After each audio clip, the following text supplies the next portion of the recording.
দাদা, আমরা কোথায় যাচ্ছি? আমার কথাটা শুনে জবাবে দাদা বললেন, উত্তরপাড়ায়। তখন আমি বললাম, ও আচ্ছা, তাহলে নিশ্চয়ই কাউকে ভূতে ধরেছে, তাই না? দাদা হেসে জবাব দিলেন, বাচ্চাদের মতো কথা বলিস, তাই না? চল, গেলেই দেখতে পারবি। আমি নাহিদ ইসলাম। এখন রাত 10টা। গ্রামে 10টা মানে এক প্রকার অনেক রাত। দাদা আর আমি চাঁদের আলোতে হাঁটছি। আমার দাদা একজন কবিরাজ। আশপাশে ওনার বেশ নাম ডাক। আমার জিন ভূত তাড়ানো দেখতে ভালো লাগে, তাই আমি দাদার সাথে চলে যাই যেখানে দাদাকে ডাকা হয়। তেমনি একটা ঘটনার জন্য আমরা যাচ্ছি উত্তরপাড়ায়। যাই হোক, কিছুক্ষণ পর আমরা পৌঁছে গেলাম সেই বাড়িতে। সেখানে গিয়ে দেখি একটা মেয়েকে 2-3 জন মিলে ধরে রেখেছে। মেয়েটা চিৎকার করছে। সেখানে সবাই বলাবলি করছে কালি ধরেছে মেয়েটাকে। আমরা সেখানে পৌঁছানোর সাথে সাথে সেই মেয়েটা দাদার উদ্দেশ্য করে রেগে চিৎকার করে বলতে লাগলো, তুই তুই কেন এখানে? তুই আমার কিছুই করতে পারবি না। যা, চলে যা। তোর মতো কবিরাজ আমার চুলও ছিঁড়তে পারবে না। কথাটা শুনে দাদা মেয়েটার গালে একটা থাপ্পড় মারে। থাপ্পড়টা দেবার সাথে সাথে মেয়েটা জ্ঞান হারিয়ে মাটিতে পড়ে যায়। তখন সবাই ভয়ে মেয়েটার দিকে তাকিয়ে থাকেন, মেয়েটা আবার মারা গেল না তো। তখন দাদা বললেন, কেউ ভয় পাবেন না, মেয়েটার শরীর থেকে জিনটা চলে গেছে। এই বলে দাদা বলেন, আমাকে কেউ 1 গ্লাস পানি দেন। দাদার কথা মতো একজন পানি নিয়ে আসেন।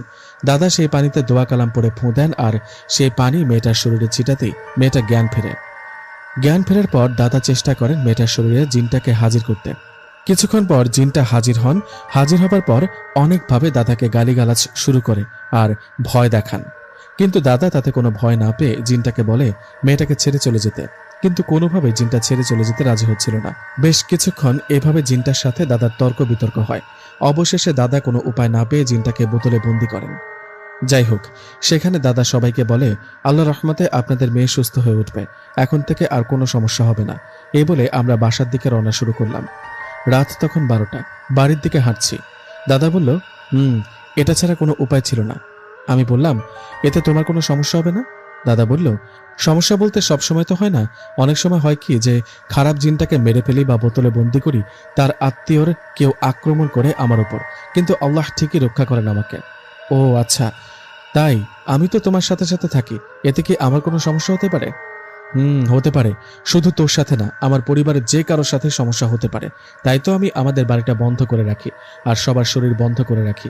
তোর কোমরে যে তাবিজটা আছে সেটা কখনো খুলবি না, মনে রাখবি। যতই বিপদ আসুক এই তাবিজটা খুলবি না। ঠিক আছে, কিন্তু কি আছে এমন এই তাবিজে? এটা খুললে কি হবে? সময় হলে জানতে পারবি। এখন হাট, রাত অনেক হয়েছে। দাদার কথা শুনে বললাম, দাদা, এই